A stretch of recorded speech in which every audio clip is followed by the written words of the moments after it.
Bokaro airport पर break किसने लगाया? भाजपा नेता विवेक सिंह ने उड़ान मैनुअल के हवाले से राज्य सरकार को ठहराया जिम्मेदार।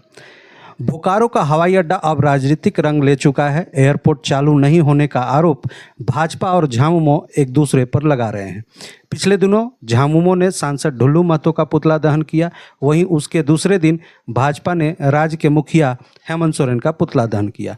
बोकारो एयरपोर्ट का शुभारंभ आखिर क्यों अटका हुआ है, इस सवाल पर भाजपा नेता एवं बेहतर झारखंड के संस्थापक विवेक सिंह ने बड़ा बयान देते हुए राज्य सरकार पर सीधा हमला बोला है। उन्होंने कहा कि केंद्र सरकार की तरफ से एयरपोर्ट से जुड़े अपने सारे कार्य पहले ही पूरे किए जा चुके हैं, अब देरी राज्य सरकार की ओर से हो रही है। सार्वजनिक कार्यक्रम में पत्रकारों से बातचीत करते हुए विवेक सिंह ने कहा कि उड़ान मैनुअल जो भारत सरकार की वेबसाइट पर सार्वजनिक रूप से उपलब्ध है कि पेज संख्या 17 और 18 में स्पष्ट लिखा है कि एयरपोर्ट से जुड़ी बुनियादी सुविधाएं जैसे बिजली, पानी, फायर ब्रिगेड, एम्बुलेंस उपलब्ध कराना, अतिक्रमण हटाना सहित अन्य सुविधाएं राज्य सरकार की जिम्मेदारी हैं। विवेक सिंह ने जोर देते हुए कहा कि एयर ट्रैफिक कंट्रोल टावर और एयरपोर्ट भवन जैसी केंद्र सरकार की जिम्मेदारियां पहले ही पूरी की जा चुकी हैं। अब राज्य सरकार यह बताए उसके हिस्से के कामों में इतनी देरी क्यों हो रही है। IIT से लेके हार्वर्ड तक और TCS से लेके अमेरिका के सिलिकॉन वैली तक बोकारो के लोगों ने अपनी पहचान बनाई है। बोकारो में एयरपोर्ट होना ही चाहिए और जनता की ये बहुत बड़ी मांग रही है कि बोकारो से जल्द एयरपोर्ट शुरू हो। लेकिन अगर इस पूरी समस्या के तह तक हम जाना चाहेंगे तो हमें साक्ष्य पे के आधार पर, एविडेंस के आधार पर बात करनी होगी। 2018 में ये इस एयरपोर्ट का शिलान्यास हुआ। उस समय के जो भाजपा के मुख्यमंत्री थे उनके द्वारा, जो नागरिक उड्डयन मंत्री वो भी स्टेज पर थे। उसके बाद काम आगे बढ़ा। आप देखिए कि एयरपोर्ट की बिल्डिंग बनकर रेडी हो गई, रनवे पार्शली रेडी हो गया, मेन गेट बन गया और जो मूलभूत इंफ्रास्ट्रक्चर था वो खड़ा हो गया। लेकिन बहुत सारी चीज़ें हैं, वो प्रोविज़न हो फायर का, एम्बुलेंस का, इलेक्ट्रिसिटी का, पानी का, बाकी यूटिलिटीज़ का। कई बार ये समस्या आती है कि अगर रनवे को और बड़ा करेंगे तो आगे अतिक्रमण की समस्या है। और आपने सही कहा कि इस पर दोषारोपण का दौर जारी है। तो कोई तो ऐसा आधिकारिक डॉक्यूमेंट होगा, कोई तो ऐसा पेपर होगा जिसके बेसिस पे हम ये कह सकते हैं कि ये स्टेट गवर्नमेंट का रिस्पॉन्सिबिलिटी और ये सेंट्रल गवर्नमेंट की रिस्पॉन्सिबिलिटी है। जब मैंने एक नागरिक के तौर पर इस पर सर्च किया तो एक डॉक्यूमेंट जो कि कोई क्लासिफाइड डॉक्यूमेंट नहीं है, कोई गोपनीय डॉक्यूमेंट नहीं है, एक डॉक्यूमेंट जो सामने आया मिनिस्ट्री ऑफ सिविल एविएशन की वेबसाइट पे, एक उड़ान मैनुअल करके एक 42 पेजेस का डॉक्यूमेंट है। अगर आप लोग मुझे सहमति देंगे तो इसकी एक कॉपी मैं दिखाना चाहूँगा आप लोगों को उस डॉक्यूमेंट की। ये उड़े देश का आम नागरिक मिनिस्ट्री ऑफ सिविल एविएशन का नवंबर 2021 का डॉक्यूमेंट है और ये कोई क्लासिफाइड डॉक्यूमेंट नहीं है, ये अवेलेबल है पब्लिक डोमेन में, कोई भी गूगल पे जाके टाइप करेगा मिलेगा। तो किसकी क्या रिस्पॉन्सिबिलिटी है, सेंटर की या स्टेट की, वो तो इस डॉक्यूमेंट से ही पता चलेगा। आप हवा में तो कुछ भी कह सकते हैं कि सेंटर की रिस्पॉन्सिबिलिटी है, स्टेट की रिस्पॉन्सिबिलिटी। जब मैंने पूरा अध्ययन किया, आप इस डॉक्यूमेंट के पेज नंबर 18 पे जाएंगे तो सेंटर, स्टेट और एयरपोर्ट अथॉरिटी सबका इसमें रिस्पॉन्सिबिलिटीज़ लिखी हुई है। मैं आपको अलग से शेयर भी कर दूंगा। मैंने कोशिश की कि ये हिंदी में मिले, लेकिन यह डॉक्यूमेंट सिर्फ अंग्रेज़ी में मिला। आप जब स्टेट की रिस्पॉन्सिबिलिटीज़ पे जाएंगे तो इसमें लिखा हुआ है provision of minimum land free of cost and free from all इनकम्बरेंसेस, provision of security and fire services free of cost, provision of electricity, water and other utility services. मैं उसका अनुवाद कर देता हूँ।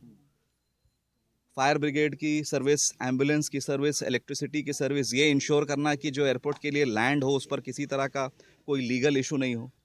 ये उड़ान का मैनुअल कहता है कि ये स्टेट गवर्नमेंट की रिस्पॉन्सिबिलिटी है। ये सब अभी तक नहीं मिला है। ये सब पब्लिक डोमेन में तो अभी तक डॉक्यूमेंट्स के बेसिस पे बात ही नहीं हो रही है।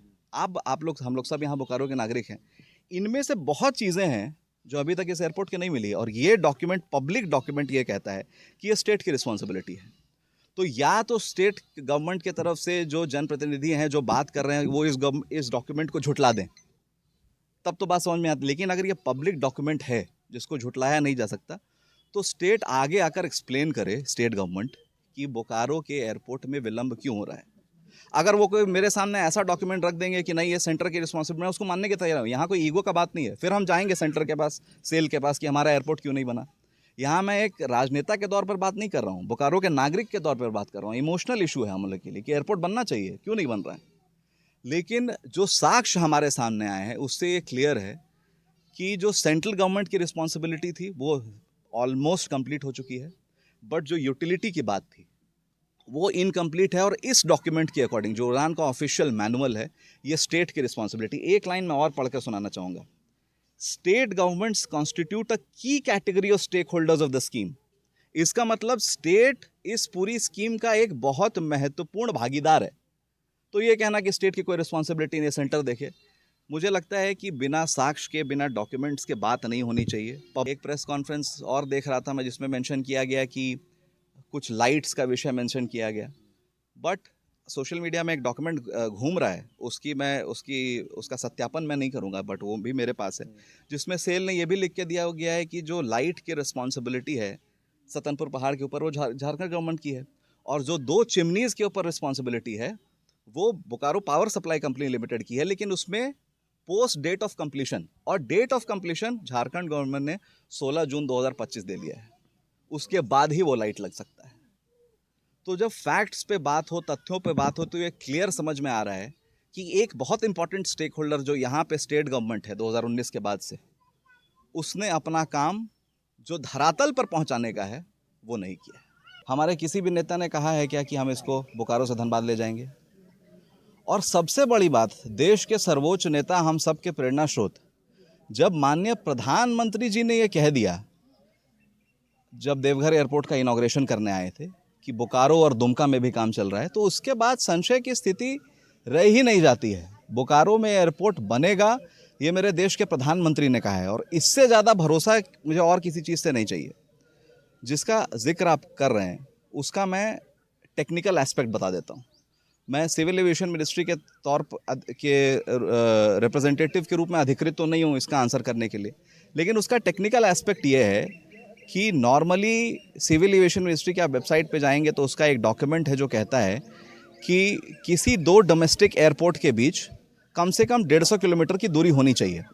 लेकिन वही डॉक्यूमेंट ये भी कहता है कि सरकार चाहे तो अलग अलग रीज़न से इसमें एक्सेप्शंस हो सकते हैं, पैसेंजर लोड की वजह से, स्ट्रेटेजिक रीज़न से, जिसके कारण अभी देखिए दिल्ली में, मुंबई में, बैंगलोर में, गोवा जैसे शहर में भी 2 एयरपोर्ट्स का प्रावधान है। बोकारो धनबाद में वैसी स्थिति है कि नहीं, वो तो सिविल एविएशन मिनिस्ट्री का काम है जज करने का, वो हमारा आपका काम नहीं है। और जब मेरे प्रधानमंत्री ने ये कहा है कि बोकारो में एयरपोर्ट बनेगा, तो किसी को भी इस पर संशय की स्थिति में नहीं होना चाहिए। बोकारो में एयरपोर्ट बहुत हद तक तैयार है, और स्टेट गवर्नमेंट अगर अपना काम करेगी तो बोकारो में एयरपोर्ट बहुत जल्द बनकर तैयार हो जाएगा।